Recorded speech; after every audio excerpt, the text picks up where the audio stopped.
na wajalie pumziko la milele mbinguni.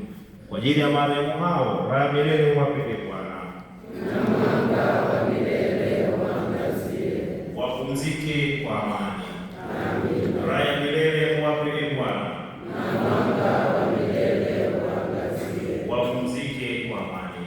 Amina. Raha ya milele uwape Bwana, na mwanga wa milele uangazie. Wapumzike kwa amani. Amina.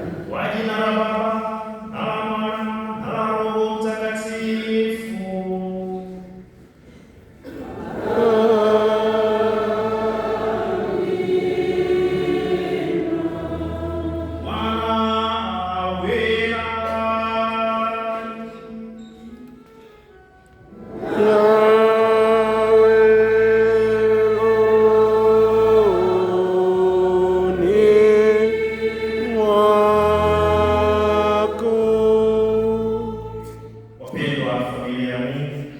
Dominika leo, Dominika ya 4 mwaka wa Kanisa,